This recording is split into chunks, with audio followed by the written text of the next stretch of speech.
Hi, we're in the lovely village of Witherslack this afternoon. We've just been to see a gorgeous house, and we had a long discussion about the value of that house with the owners. And a question that came up really was, how do you value a completely unique home? The house we've just been to see, there's nothing like that at all. Not just in Witherslack, but actually anywhere. It's a very unique home, isn't it? It's beautiful. And we just wanted to share with you the kind of steps that we go through to value a unique home. And really, we're just having a discussion. There's the four steps that we go through to value a unique home.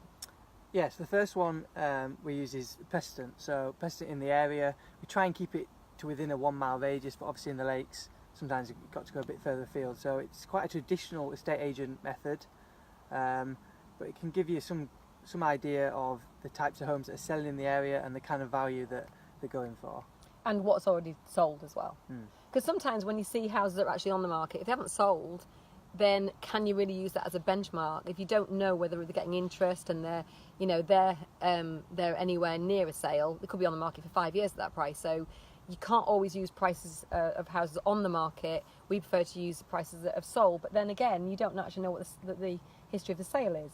So if you've sold to your Auntie Mildred and you've sold it for half price that it should have been, that's not going to show. It's just going to show as a price. So precedent is definitely number one. Number two is price per square foot. Now this is something that actually none of the local agents use as far as we know. It's actually something that not many agents use at all, but we really favour it for unique homes because it's all about how much house somebody's getting for their money at the end of the day. So we can tell you that, say, in Witherslack, houses might go for £200 to £250 a square foot. In Bowness with a lake view, might be looking at £400 per square foot. But obviously that range is huge, and it also depends on lots of other factors as well.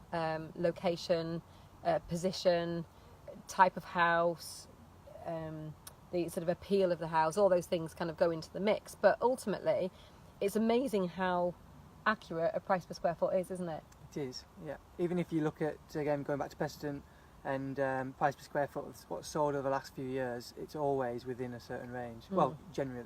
Yeah, almost always. Yeah, there are some outliers, always, but the same in life, isn't it? What we also find is that you may not know, but surveyors use this. Surveyors use the price per square foot to calculate whether they think that what your purchaser has offered is the value of the house, or within its limitations, particularly for a lender. So that's what a surveyor is going to look at. So that's what we look at, and if we can get that out of the way right at the very beginning, then we've got a kind of benchmark of what that house could be worth. Yeah. Number three. Another thing we look at, which again is a traditional side of things, is what they paid for it. If it's within reason. If it's 50 years ago, then the chances are they're going to make a large profit. But if it's within the last, say, 10, 15 years, we can kind of work out what the market should suggest it is, and then see what they've spent in it and what it kind of owes them, and see if that ties in with the rest of the methods we use. And it's not always, unfortunately, nice to hear, but for example, if you bought a house in 2006, 2007, your house may not be worth now what you paid for it. And that is hard news to give somebody, isn't it? Particularly when they've spent money on it as well and it's been their home for all that time. It doesn't always follow, but usually 2006, 2007 to today is about equal. It went down massively in 2008, 9, 10, and it spent a long time rebounding, property values did, and really for some areas and in some kinds of houses we're only really back to where we were in 2006 now, and sometimes not even that. So that's number three, what they bought it for, what they spent on it. And number four is a bit more difficult to sort of quantify, really. It's our gut reaction, isn't it? It's what we think that somebody would pay for it.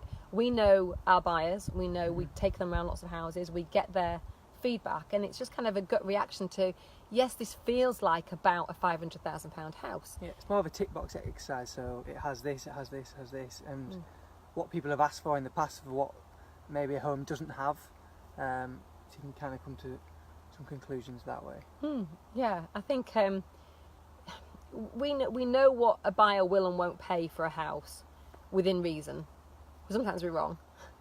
Sometimes we put a house on the market and think this is going to fly out, and it doesn't. And other times we put a house on the market and think that's a little bit of an optimistic price, and then somebody comes and offers the asking price. So, you know, you never can tell. So sometimes we need a little bit of luck mixed in with all those things. But that's really how we value a unique home, those 4 things. So precedent, which is obviously what's sold and what hasn't, what's still on the market in the area, so comparable properties, price per square foot, what they paid for it, plus, you know, the time and money they spent on it since, and our gut reaction to it, you know, our instinct. And we also understand that a lot of our clients need to be tempted out. So we often give a range, and if you want to sell tomorrow, we would suggest this. If you don't mind potentially staying on the market for a year, try this. And it's a collaborative thing that I don't think anyone in the world can go in and say it's worth this. Especially not when it's a unique home. You No. can't judge it at all. And also, don't forget that if a buyer absolutely loves it, they will pay, and they might pay over what a surveyor says it's worth because they just love it so much. So those are the ways that we value unique home, and hopefully this has been helpful to you if you have a unique home too and you'd like to have some indication of what you think it's worth with us using those 4 sort of metrics, then we'd be very happy to come and talk to you too. So we'll say goodbye for now. Enjoy the rest of your sunny afternoon, and speak to you soon. Bye for now.